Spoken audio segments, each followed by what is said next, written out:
Power, live from Washington, D.C. From Bloomberg's Washington, D.C. studios to our TV and radio audiences worldwide, welcome to Balance of Power. Alongside Julie Fine, I'm Joe Matthew. Thanks for being with us tonight. The fight for Fed independence.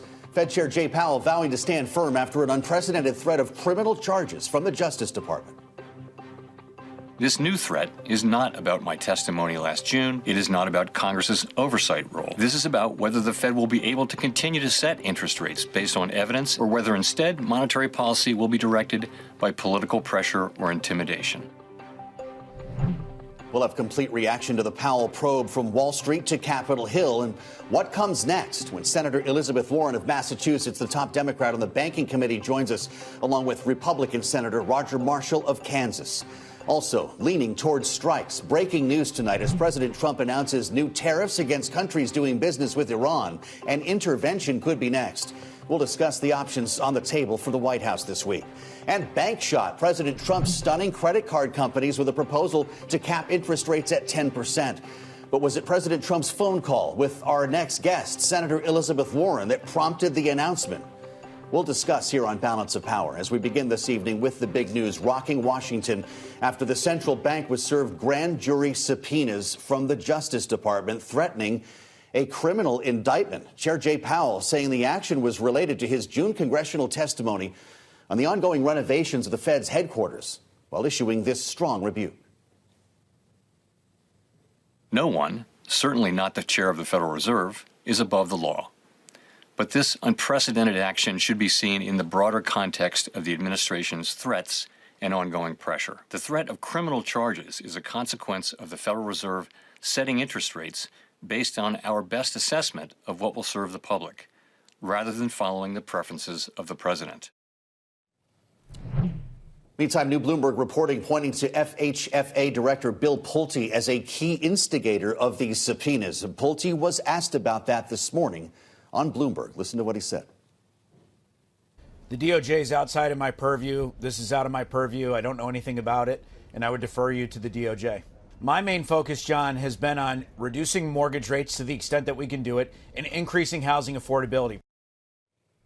Talking with our own John Farrow this morning. Joining us now for more is Democratic Senator Elizabeth Warren of Massachusetts, ranking member on the Senate Banking Committee. Senator, it's always a pleasure to have you on Bloomberg TV and radio. This is obviously one of those days where we need to compare notes with you here. And I will note the fact that you delivered an important address earlier today at the National Press Club. It wasn't about Jay Powell. It was about the future of the Democrat Party. And I know affordability and the economy were key components of your address. You posted on social media after you left the club that President Trump called you after you mentioned him in your speech. What did he have to say? Well, the speech had been about how Democrats need to get out there and fight to lower costs for American families. I pointed out that Donald Trump had run for office, and every day for a year, he promised that on day one he would lower costs for American families. He gets elected and said the reason he got elected was because he promised on day one to lower costs. It's been a year now. And the cost of groceries is up, the cost of health care is up, the cost of housing is up, the cost of utilities is up, all because of Donald Trump and Republican policies. And I said it's time both to hold Donald Trump accountable and for Democrats to get in there and put out our proposals to lower costs and to show that we're willing to fight for them. And after that speech was over, Donald Trump gave me a call. And we talked about things we could do to lower costs for American families. That is my job. That is the job of Democrats. That is the job of Congress and the President of the United States. Well, wait a minute here. So he called you in the spirit of cooperation, Senator? I guess I just assumed he was not a fan of your speech. Is this the same Donald Trump who wants to ban investors, institutional investors, from buying single-family homes, to stop defense contractors from issuing dividends and stock buybacks, wants to start lowering interest rates? A lot of these are pages out of your book, right? Are you guys going to collaborate on these issues? Same Donald Trump. In fact, we specifically talked about putting a cap on interest rates on credit cards, and about getting this road to housing bill that has passed the Senate unanimously to build up more housing supply and bring down costs. It's hung up by Republicans over in the House. Democrats are all ready. We have voted for it. We're ready to go. But the Republicans in the House are holding it up. And Donald Trump just hasn't delivered on either one of those. So my view is no more talk. Let's actually deliver for American families. That's our job. Mm-hmm. So, Senator Warren, you sound like you had this conversation with him. There are some similar issues here. Would you be willing to work with the president, work together to handle affordability for the American people? Or do you fight back with everything going on right now in the midterms right around the corner? Absolutely. My job is to be here to fight to lower costs for American families. And that is what all of my Democratic colleagues are here for. The speech I was giving today was about how we best do that. Do we decide that we're going to lay out our agenda and try to soften it up in order not to offend any billionaires or corporate CEOs? Or are we actually going to get in this fight full-throated all the way and show with concrete proposals that we are willing to make a difference in people's lives? We are willing to fight to unrig an economic system that keeps working better and better for the billionaires, but worse and worse for everyone else. I believe that Democrats must win in November 2024, and the way we do that is we build real credibility on the issue of lowering costs for American families. Senator, I'm curious, in this conversation with President Trump, did the investigation into Fed Chair Powell come up? So look, I'm not going to talk about details in a conversation, but I just want to say it was all about costs, about how we reduce costs for American families. And I've had proposals on the table for a very long time. Donald Trump has talked about proposals that would reduce costs, but so far hadn't lifted a finger to deliver. So for me, it's put up time. You really want to make some change? Donald Trump could help make some change right now. And that's what I want to see us do. I'm in this fight all the way. This is incredible. Are you guys going to appear on stage? He's going to Detroit tomorrow. This is cats and dogs living together, Senator. I'm not even sure what to ask you next. Look, understand, American families have been telling us now in election after election after election that their finances are getting more and more stressed, that they are more and more worried about their economic security. And right now, after Donald Trump has been president for a year, it has all gotten worse. I don't know if you all saw, just announced a couple of weeks ago, that since Donald Trump has been president, home mortgage foreclosures have gone up 21%. Costs have gone up in category after category after category. And it's about tariffs. It's about corporate consolidation. There are a lot of things the Republicans have been doing, all to drive up costs for families. Families cannot take it anymore. My pitch today in this speech is that Democrats, this is our moment to rebuild trust with the American people. After all, the Democratic Party, we're the ones who brought America Social Security and the 40-hour work week and the minimum wage and unemployment insurance and Medicare and Medicaid and the Affordable Care Act and housing for first-time home buyers and housing for veterans. We got out there and fought for those things that help build a more financially secure middle class.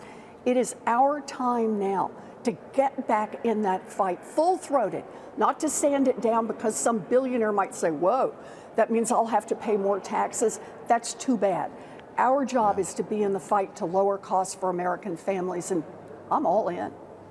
Well, you got the cap on credit cards. We could just keep on going here, Senator, but I have to ask you about this whole Jay Powell affair. Just for starters, this is the man you famously called a dangerous man in a hearing in the Senate. We're now hearing about this investigation that could bring criminal charges. Do you support that probe? No, I do not.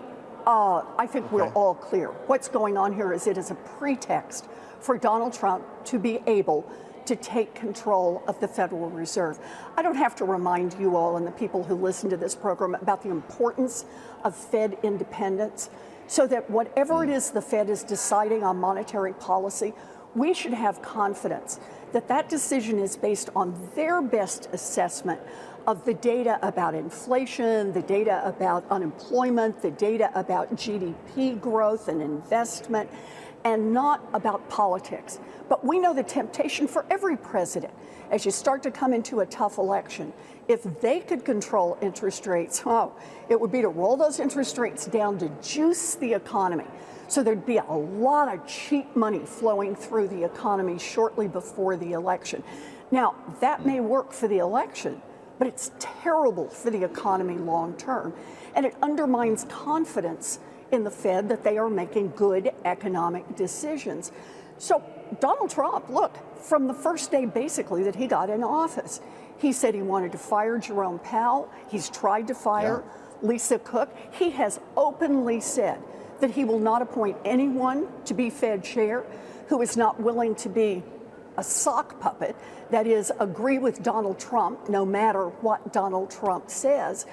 All of those are about Donald Trump exercising control over the Fed, destroying Fed independence. And that's what this probe is. It's a pretext. Wow. It's a way to try to knock the legs out from Jerome Powell. I'm no Jerome Powell supporter, but I am a supporter of Fed independence. And the weaponization of the Department of Justice is fundamentally wrong. Congress has a role to play here. Congress does not have to approve a new Federal Reserve chair, and Congress could investigate what the Justice Department is up to using its power in a way like this.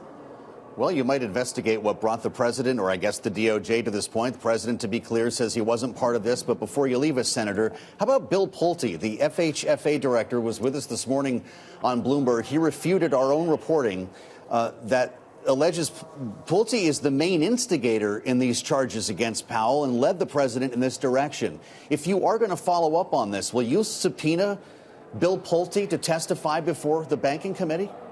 I would be very glad to subpoena Bill Pulte to testify before the Senate Banking Committee.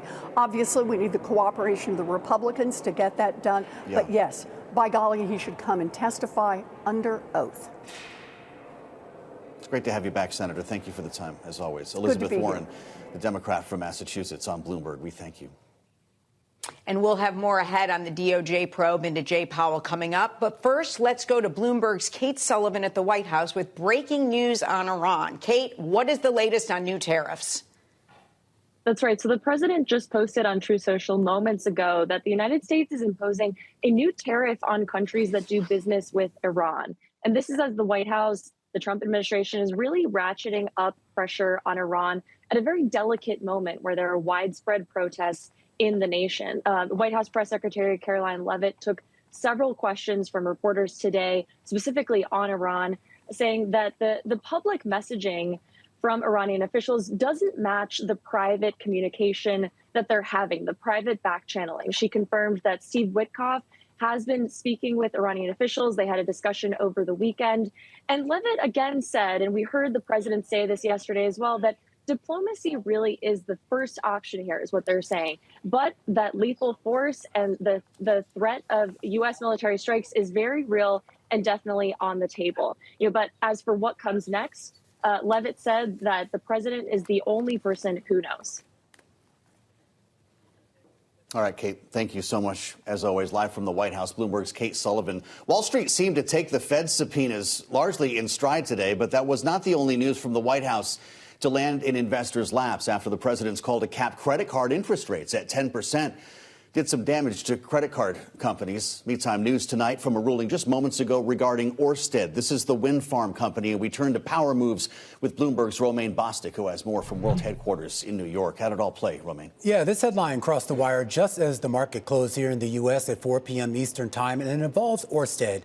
It's a Danish company. It's an energy company, but it's one of the largest makers of wind turbines. If you've ever seen an offshore wind turbine, particularly on the east coast of the United States, it's a good bet that Ørsted is the one that built and is maintaining that. However, last year, the Trump administration decided to try to pull the plug on two big projects on the U.S. East Coast in New York State and off the coast of Rhode Island. We have now learned that a U.S. judge has ruled that Ørsted can resume development of the wind farm project that it had off the coast of Rhode Island. This is while it continues to challenge the Trump administration's stop work order. Now, the shares are still down. I should say the U.S.-based ADRs are still slightly down here in the after-hours trade, but they did get a little bit of a pop on the back of that headline. I should point out, Joe, this is a stock, whether you're looking at the U.S. ADRs or the stock as it trades in Denmark, that it actually plunged something like 50-60% from its highs back in October, largely because of concerns here about U.S. policies towards offshore wind projects. We should also point out the company has made clear that they plan to actually refocus a little bit more on the European market, where they see, in their words, greater stability. And Romain, I also want to ask you, the president's call to cap credit cards at 10%, how did that affect the markets today? Oh, we got a huge sell-off. Synchrony and Capital One, two of the biggest companies with big exposure to a potential drop in rates. And I just want to throw this stat out for you. The president basically wants a 10% cap on interest rates for at least a year. The average credit card rate on a consumer credit card in this country, as measured by the Fed, is 21%. So you're basically talking about cutting rates, capping rates by about half. As far as the profitability for those companies that issue these credit cards, that would be devastating. Not quite sure if this will actually be implemented, and more importantly, what the credit card companies would actually do if they were forced to operate under a 10% cap for a full year. Investors concerned. You saw the sell-off there in Synchrony. JP Morgan, Citi, Bank of America also getting dragged down. Quite curious, given that some of these financial stocks have been some of the best performers over the last few weeks on the back of some optimism around economic conditions.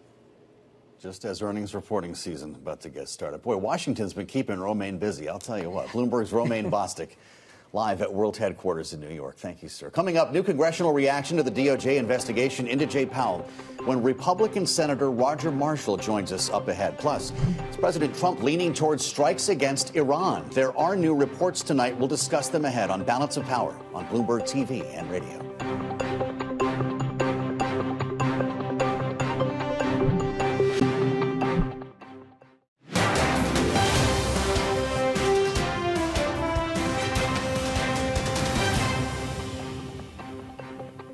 This is Balance of Power on Bloomberg TV and radio. Iran's leadership says weeks of anti-government protests have been brought under control as the demonstrators mount the biggest challenge to the country's regime in years.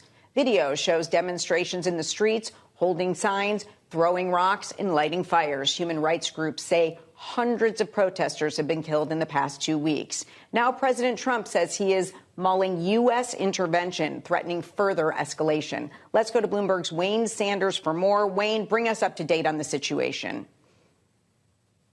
All right, thanks, Julie. Yeah, everything you said, spot on. Over 500 people have been killed, as well as a few of the security forces have been, as well as 10,000 people have been arrested at this point in time. You see a lot of international partnerships that are coming in right now to take a look at this. Almost everybody, especially the Gulf and Turkey, wants it contained. Israel wants maximum pressure, while Europe wants restraint and sanctions, not another war. So when you look at across Iran right now, President Trump really has, you heard a little bit of it a little earlier as well, keeping diplomacy open, still talking to U.S. envoy throughout this. But really, you know, President Trump's going to be a little constrained in terms of what he's able to do. Wayne, stand by if you would. We're going to spend a little bit of time with Colonel Sanders on what some of the military options might be that the president will be briefed on this week. We want to add the voice of Holly Dagress, senior fellow at the Washington Institute's Viterbi program and U.S. policy, author of the widely read newsletter, The Iranist. Holly, it's great to have you with us. How close are we to military action here? Is there a diplomatic off-ramp? Thanks for having me on the program. Well, the Iranians apparently have been reaching out to U.S. President Donald Trump. We've heard the president himself talk about that and said, and now there's reports of Steve Witkoff also reaching out or talking to the Iranian foreign minister. That being said, the Iranian people are not here for a diplomatic solution between the Islamic Republic and the United States. They want the Islamic Republic gone. And if the Trump administration was to make some sort of deal, let's say an offer over the country's nuclear program, effectively this administration would be written in the history books of the Iranian people as throwing them under the bus. Mm-hmm. Well, I guess that becomes a question here, exactly how the people would respond to any action from this administration, including Starlink internet service. Holly, before we go back to Colonel Sanders, I'm wondering your thoughts on what President Trump is floating, that Elon Musk essentially turned the satellites on over Iran so the people in these protests can communicate online. Well, actually, Elon Musk turned on Starlink in 2022 during the Women Like Freedom Uprising. We have 50 to 60,000 users in Iran right now, and that's how we're able to get the footage of the mass atrocities that are being committed. I think President Trump doesn't understand what people like myself and analysts and human rights organizations are calling on the administration to do is turn on direct to cell, which means that anybody with a 2020 iPhone or Android and then model onwards are able to use the Starlink satellites directly on their phone. And that's what we're actually calling to be done. Mm-hmm. Axios now reporting that the president is increasing threats towards Iran, and he's considering possible strikes there. How prepared is the U.S. to do this, Wayne? Well, the U.S. is always going to be prepared. This is something that they build into the operational plan. So you'll see everything from overflights to carrier group movements to get closer. You'll also see cyberspace options. As you saw, if Iran is shutting down a lot of the internet carriers that are internal, and the only answers are to like Starlink, Starshield, and those types of satellite communication places, you are going to still see a lot of those non-kinetic effect areas. They're going to reserve strikes for clear force protection triggers. I think that's going to be a part of this, but I think that it's also interesting that Iran, if they reached out over the weekend to talk to President Trump about potential nuclear deals, the 12-day war that just came up, right? Obviously, that was one of the areas that the U.S. targeted were nuclear facilities during that. So the timing of this is very interesting as to those could also be kinetic options back to look at valid military targets for the U.S. to strike inside of Iran. Well, I'm curious to hear a little more from you on that, Colonel. To what extent would we have military targets that actually matter to the regime and that might be applauded by the people who are in the streets? What does this menu look like that the chairman of the Joint Chiefs and the defense secretary are going to present to the president tomorrow? Yeah, I would think it would be more along the lines of anything that's Iranian security forces, Quds Force, those types of valid military targets, any type of military bases. I think where the real key line right now is going to be is that you have to make sure that it is not something that is going after critical infrastructure that the Iranian people still need, right? In a normal war kind of consideration, those would be something that would be considered a valid military target. But now you would actually have second and third order negative effects if you start taking those down and making their situation even worse. Holly, in the short time we have left, I do want to know if you have any information about how people are communicating, how the protesters are speaking without internet in the area.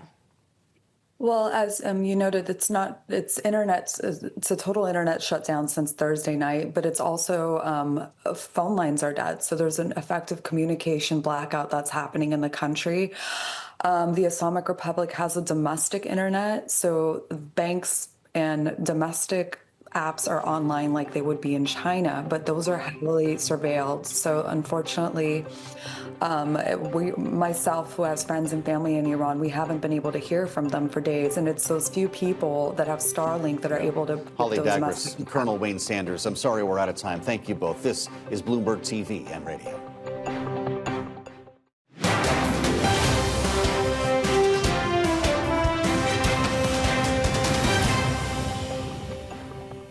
It's Balance of Power on Bloomberg TV and Radio. Thanks for joining us alongside Julie Fine. I'm Joe Matthew in Washington. We'll get back to the big news out of D.C. today. The DOJ serving subpoenas to the Federal Reserve. Fed Chair Jay Powell. The threat of criminal charges is a consequence of the Federal Reserve setting interest rates based on our best assessment of what will serve the public, rather than following the preferences of the president. This is about whether the Fed will be able to continue to set interest rates based on evidence and economic conditions, or whether instead monetary policy will be directed by political pressure or intimidation. Yes, that was Jay Powell vowing to serve out his term despite the threats, as lawmakers on both sides of the aisle come out against the administration's moves.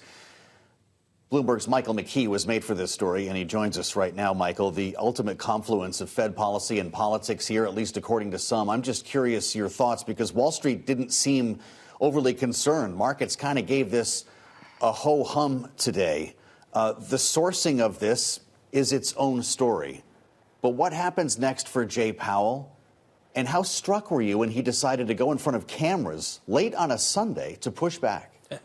Well, those are a lot of questions. I think what we saw in the markets today was the taco trade. Trump always chickens out. I think Wall Street is pretty convinced that the president or the administration won't be able to go through with this, whether it's because they back off or because a grand jury refuses to indict or something like that. And so they're not particularly worried that this is going to influence monetary policy, raise interest rates, and or lead to higher inflation. That may be what's going on Wall Street. Now, down on Pennsylvania Avenue, it's very surprising that the Federal Reserve decided to get into this, because it has been the Fed's playbook forever to just sort of avoid any controversy, stay out of any public commenting when the administration attacks. And these attacks have come from presidents for decades to the Federal Reserve. Obviously, Donald Trump, much worse with his personal attacks on Jay Powell and his efforts to fire him and all that. But the fact that Powell came out so strongly that he essentially accused the president of extortion is a remarkable development. Mike, that struck me, too, when right after the news came out, you actually saw a video of Jay Powell. Why do you think at that point he decided to respond so strongly? Well, I think probably he had just had enough. And of course, if you're going to you're going to attempt to charge somebody with criminal conduct, it's a stain on their reputation. And of course, as we've seen with Lisa Cook, it's a terrible process to go through, even if you are innocent. And so Powell probably said, this is enough damage to myself, enough damage to the Fed. And he's got some people working for him who are pretty wise and savvy in the way of public relations and Washington. And I think they've figured out a way to get this message out to the right people being on Wall Street and the press, in one of the most effective ways possible. And you notice that they timed it for when the markets had already opened on Sunday night over in Asia. Really fascinating moment that we're in here, Mike. Thank you for the insights. Michael McKee live in New York for more on the fallout from the administration's probe into Fed Chair Powell and many of the other stories impacting today in Washington. It's great to be joined again by Republican Senator Roger Marshall of Kansas. Doctor, it's good to see you. Welcome back to Bloomberg TV and radio. I'm wondering your thoughts on all of this, because I heard you in an interview earlier today suggest the president might be trolling the Fed chair, and it wouldn't be the first time. Do you believe the administration has overplayed its hand in this case? Well, Joe, I think it's important to point out that the president knew nothing of this investigation, and we haven't heard him really speak on it yet either. So let's wait and see what he's actually thinking. I think it's also important to point out that the theme from this White House and from Capitol Hill right now is a theme of transparency, of accountability, of addressing fraud, waste, and abuse. And I think that in particular that Chairman Powell was at a congressional hearing. He was questioned about this budget of his federal building. He was given $1.8 billion. I've heard he may have spent $3 or $4 billion. And did he mislead Congress? I don't know. Did he break the law? I don't know. But I think there's other important issues we need to be addressing as well. Well, I understand that, and I just want to be clear and fair here, Senator. When I refer to the administration, I'm referring to the Department of Justice as well. Even if the president didn't know about this, is this a bridge too far to threaten criminal charges against an outgoing Fed chair? Well, look, if anybody understands lawfare, it would be President Trump and his administration, that how political lawfare has been used against him. And I think it's important to point out that Jerome Powell is the one that has made this whole relationship political. In Trump 45, he raised interest rates sooner than they needed to be. During COVID, he was too late, too slow. Jerome Powell in responding to inflation, he said it would be temporary. Just a month before the presidential election, he dropped interest rates 0.5%, and now he refuses to he's been slow to respond and bring those interest rates down as well. So I feel like after 8 years, Jerome Powell has made this political. He's functioning at an emotional level right now on this, and I'm looking forward to a transition in that position. Senator, your fellow Senator Tom Tillis saying right now that he would oppose any nominee with all of this going on. Lisa Murkowski agreeing with him today. Do you agree with that? You know, I don't, but May 15th is when his due date is, so to speak. You know, I'm an obstetrician, so I work with due dates. So his due date is May the 15th. I think we'll have this issue resolved between now and then. And again, I go back to let's wait and listen to the president weigh in on this particular discussion. Well, you know, there's a question about who is going to replace Chair Powell, of course, and I'm wondering to what extent you think this colors that conversation. If the president's pick, whether it's one of the Kevins or somebody else, if he happens to surprise us, Senator, is seen as being too close to this administration, too politically motivated, because this, in many eyes, boils down to a story about Fed independence. Well, I think the president's going to choose one that is going to do the best for the American economy. And the president happens to believe, and I agree, that we need to lower interest rates. I think we need to take a look at this quantitative easing that's going on. By the way, I'm very happy with the president working with Fannie Mae and Fannie Mac and buying back those bonds to bring interest rates down and impact the cost of housing right now. So there's lots of great things out there the president is doing to impact the true problems, and that would be the cost of housing, thanks to 4 years of Joe Biden's inflation that led to a 50% increase in housing costs. I want to turn to the credit card cap that President Trump has introduced. I know that you are supporting it right now. The question is, how do you get that through Congress if right now that's up to the states? Well, I think that'll be a challenge for us, but that's why I came here. Look, I think it's important to realize that American families are paying $300 a month between paying interest on their credit card as well as the swipe fees. That banks are charging 20 to 30% interest, that Americans are paying 7 times more for swipe fees than the European Union is. So I think that what we've seen here is this oligomonopoly between 2 credit cards and a handful of banks. So I think that this will lower the cost of gas and groceries by 1 or 2%. And when the American people see that, they'll get behind it and push their members of Congress to pass this. This could be one of the simplest things we could do to lower the cost of living for hardworking American families.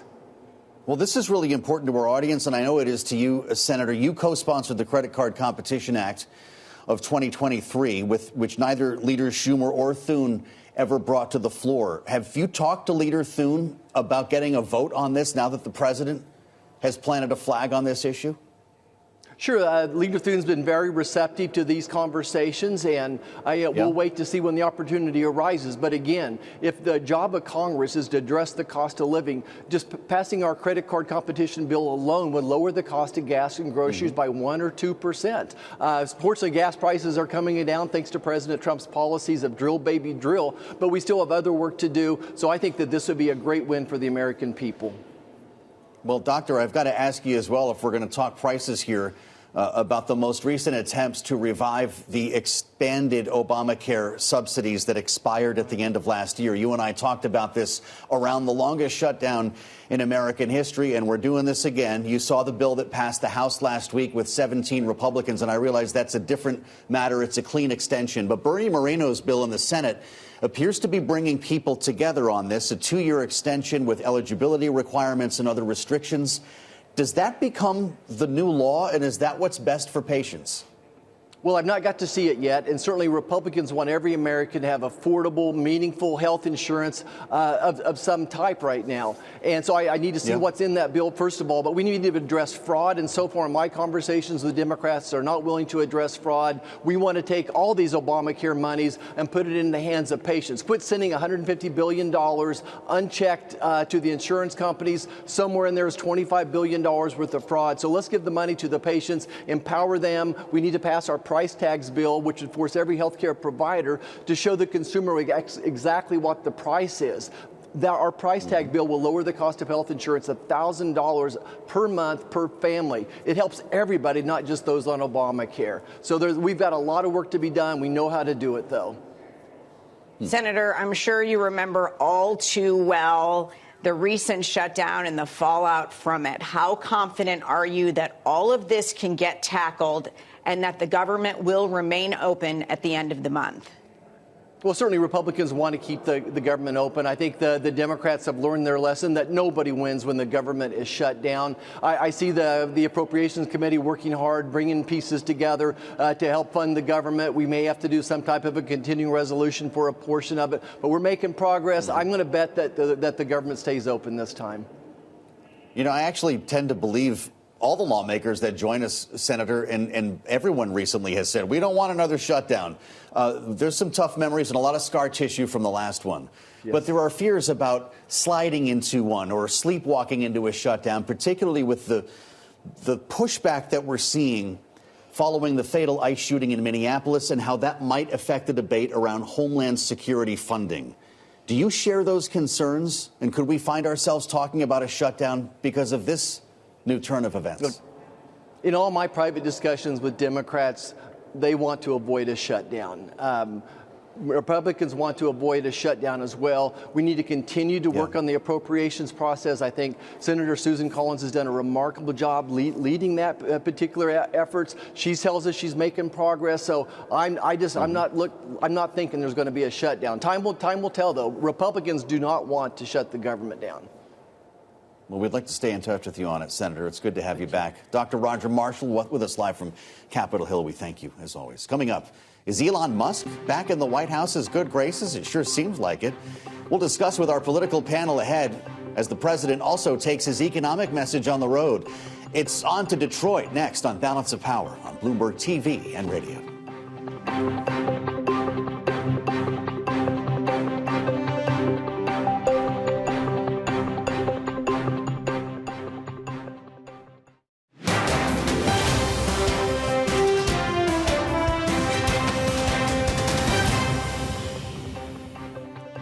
This is Balance of Power on Bloomberg TV and radio. More on the White House pressures campaign against the Fed when our political panel convenes up ahead. But first, here are the stories we're watching in today's Power Brief. A dramatic scene played out in Minneapolis over the weekend as an influx of ICE agents carried out operations across the city, including one in which protesters attempted to block officers from an arrest. The agents pushing the protesters back, according to video that you're watching, ramming down a door, guns drawn, and arresting a man. The city's mayor maintains federal officers must leave the city, while Secretary of Homeland Security Kristi Noem has promised sending in even more troops. And Pentagon Chief Pete Hegseth set to meet with Elon Musk today, landing in Texas just a short time ago. Meeting with troops as well before heading off to Musk's star base, SpaceX, along with a visit to Lockheed Martin. The White House is calling the meeting informal, but it does come as the administration looks to boost defense production and promotes its, quote, Arsenal of Freedom tour. That's Hegseth's speaking tour. The Defense Department saying Musk and Lockheed Martin show that American manufacturing is back amid several international skirmishes. Joining us for more on this and all of the day's political news, Ben Alot. Rick Davis, Bloomberg Politics contributor, partner at Stone Court Capital, our Republican strategist, somewhere much warmer than where I am. And Jeannie Sheehan Zaino, Bloomberg Politics contributor and visiting fellow at Harvard Kennedy School's Ash Center. It's great to see both of you guys. We just came through an incredibly newsy weekend. And Jeannie, I want to start with you on Elon Musk, because there was a time he was said to be done with politics. He went back to his company, to the pleasure of his board of directors. But now being seen again, warming up to Donald Trump, being seen with Hegseth here, of course, running one of the most important defense contractors in the country. Will he be raising money on the campaign trail in the midterms next? He might. It wasn't that long ago we were talking about his New American Party, but that seems to have fallen by the wayside. And, you know, I think he will probably be raising and giving money. But this is good business for Elon Musk. I think he has gotten $22 billion in federal contracts with a B since 2008. 2 days ago, SpaceX got over $700 million. So this is good business for Elon Musk and SpaceX. It is not great business for the United States. We're talking about a Pentagon that has just failed its 8th audit. It has never passed an audit since it was mandated by Congress. It is has an acquisition purchasing process that makes no sense. And Hegseth should be talking about cleaning that up, but I am not convinced he is going to. While we face a $38 trillion national debt, and of course, we have a president talking about increasing their budget 50%. So go figure. You can't pass an audit, but you get a 50% increase in your budget. That's pretty good for anybody in the private sector. They would never get that.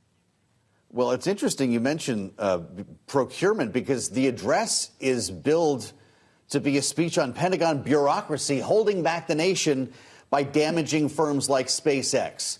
Rick, you're a Republican strategist. If you had a campaign going in this midterm cycle, would you want Elon Musk's money and influence, social media and otherwise, or is he a liability for the party? Well, Joe, it's very topical. I'm here in the Honolulu Defense Forum, where the Indo-Pacific Command is based. And we just happen to be having a conference here with them about some of the same issues you talked about, the need for great satellite capability to disperse across the expanse of the Pacific Ocean, you know, the ability to lift things, to get to battlefields halfway across the world, potentially even with a SpaceX rocket carrier.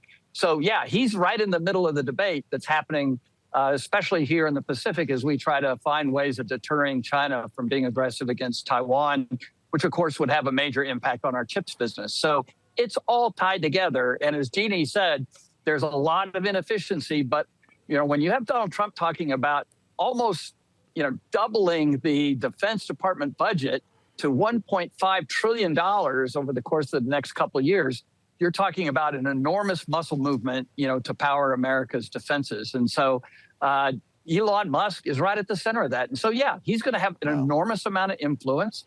And the more that changes in the last year, the more that stays the same.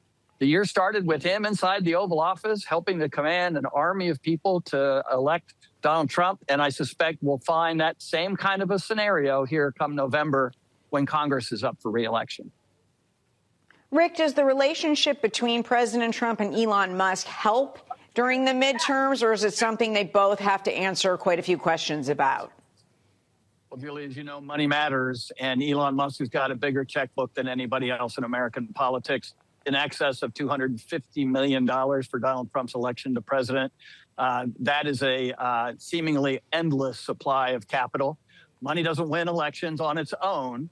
But if they can do it properly, it gives a huge advantage to Republicans, especially at a time when the congressional campaign committees, both in the Senate and the House, have not really created any advantage, even though they're the party in power financially against the Democratic counterparts. Jeannie Shanzano, we had a conversation with Elizabeth Warren a little while ago, and we were pretty amazed at what we heard. She got a phone call today after her speech at the National Press Club, and it was Donald Trump on the phone. I assumed, and I'll just, maybe that says something about me, that he was not happy with her speech and called to complain. He called to collaborate on the issue of affordability, talking about any number of things that we've discussed, the cap on credit cards, right, controlling defense firms, keeping institutional buyers out of the single-family home market. What's going on around here with cats and dogs living together? Is this mass hysteria? Joe, I want to ask you which one is the cat and which one is the dog, but I won't do that. We have seen this repeatedly over the last several weeks, where Donald Trump and the Republican administration, at least, have put forward these very populist Elizabeth Warren-like proposals. And you just mentioned a couple of them, the cap on the credit cards, also the housing, which is going to be a big part of his midterm campaign. So this is quintessential Donald Trump, the politician. He calls her not to complain, but to say, hey, let me borrow and let me steal and use the proposals you have put forward, because to her point, this is what he has run on. And yet he has not been able to make hay out of any of this. But this puts traditional Republicans and those in Congress in a really interesting pickle. Do they support the president on any of these, or is he going to do like an old Bill Clinton and just try to co-opt them? It's going to be fascinating. But Donald Trump, the politician, knows he needs to keep talking populist economics to have any hope of doing anything in the midterms. And that's what we're in for this year, strange bedfellows, or cats and dogs, as you like to say, Joe. Isn't that the truth? All the way around. Pick your cliche, Rick Davis. I also asked Senator Warren about a couple of things, including the president's actions, or I should say the DOJ's actions against Jay Powell. Donald Trump says he didn't know about it. We've got a criminal investigation underway.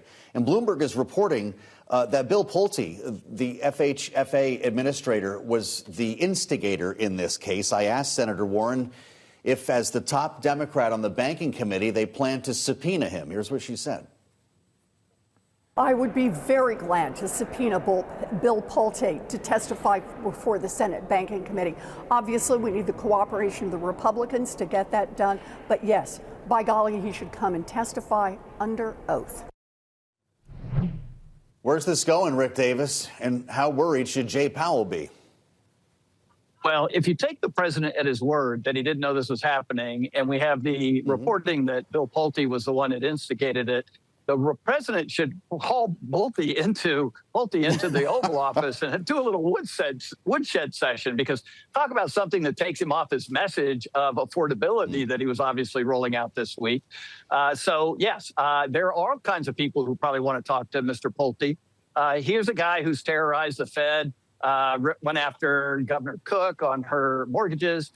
He is a real sharp, spear that this administration is using to try and change Fed policy. I've just been impressed by the fact that virtually every Republican in the Senate who's spoken out has spoken out that this is a distraction, that we do not want to take at risk the independence of the Fed, and that the DOJ is overstepping their bounds. I'm happy to see that. That is a continuation of a theme we saw last week when some of the Republican senators started to move a little bit of distance from the White House. So maybe this is a continuation of that. Jeannie, with what Rick just said about Republicans saying this is a distraction, how do you expect the Democrats to use this, especially with the midterms right around the corner? I think the Democrats have to be very careful. When Donald Trump is stepping into it, let him step into it and focus, just like Elizabeth Warren was just talking to you all about, on affordability and the economy. That is the winning message for the Democrats. And I do think it is critically important, as Rick just mentioned, that Republicans are stepping up, and many of them so far, and saying no about this. This, they have to be very clear, would be disastrous if it happened. And of course, it would lend into Democratic presidents having the same authority, which is incredibly problematic. So I think it's a good sign that Republicans are seeing that their own interests don't align with Donald Trump on this. And Pulte may get called to the woodshed. I would like to be a fly on the wall if that happens. I think we might all want to be. Jeannie, thank you so much. Jeannie Shanzano and Rick Davis are a great panel. And to think it's still only Monday. Check out the Washington Edition newsletter. You can find it on the terminal and online, with a lot to unpack from today and over the weekend. Thank you for joining us on Balance of Power. Alongside Julie Fine, I'll meet you back here tomorrow. I'll be here. I'm Joe Matthew. This is Bloomberg.